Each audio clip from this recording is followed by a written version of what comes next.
Hello everyone, ফুল পরিবার একদম সেজে গুজে বেরিয়ে পড়েছি নীলের বিয়ে দেখতে। রাত কোয়ালি হচ্ছে ঝাঁপ, এই যে সবাই একে একে বেরোচ্ছে আর লেট হচ্ছে বলে সবাই কিন্তু এখানে চিৎকার চেঁচামেচি আরম্ভ করে দিয়েছে।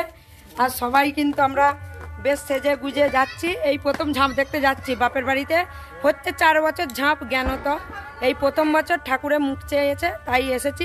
আর এখানে এই যে জেঠিমা যাচ্ছে না, জেঠিমা বসে আছে, আর এই যে বড় বৌদিও এখানে বেরিয়ে পড়েছে। জেঠিমার পায়ের একটু সমস্যা, ওই জন্য যেতে পারছে না, বসে আছে। তো এখানে সবাই দাঁড়িয়ে আছে, তো চলুন এবার যাওয়া যাক। আপনাদেরকেও দেখাবো নীলের বিয়ে কেমন করছে। তো চলুন, যে দেখা হচ্ছে। পুরো অন্ধকার, কেন যাবে বললো তো? এখানে সবাই একদম রেডি স্টেডি গো হয়ে গেছে। চলো চলো চলো চলো চলো। কেন, ও তো ঘুমাচ্ছিল, যাবে বললো তো।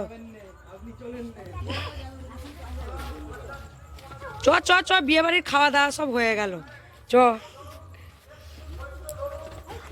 বলছে ধৈর্য ধরুন, কি অন্ধকার।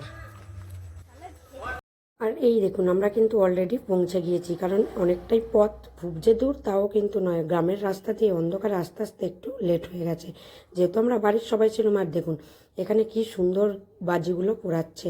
আর ওদিকে কিন্তু মা শেতলার মন্দিরও আছে, সেটাও আপনাদের দেখাচ্ছি। যেহেতু মন্দিরে এখন কাজ চলছে, মন্দিরটা একটু বড় করে হচ্ছে, সেই জন্য এই আটচালাটাতেই এখন মাকে রেখেছে।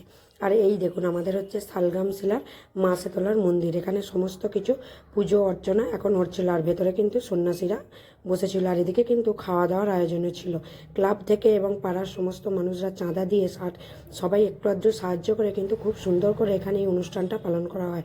আর খাওয়া দাওয়া কিন্তু কিছু কম ছিল না, বিয়েবাড়ির মতোই কিন্তু আয়োজনটা ছিল। তার মধ্যে ছিল লুচি, তারপর আপনার চানা পনির, কুমড়োর তরকারি, চাটনি, পাঁপড়, মিষ্টি, কি ছিল না সবই ছিল। আর রান্নাগুলো নিরামিষ হলেও কিন্তু বেশ ভালো লাগছিল। আমরা যেহেতু অনেকটা রাত্রে গিয়েছিলাম, একটু লোকজন কমে গিয়েছিল। সন্ধ্যা থেকে প্রায় 1,500 লোক এখানে নাকি খেয়ে চলে গিয়েছে। একটা লাইনে 250 জন করে লোক বসে খাওয়া দাওয়া করছিল।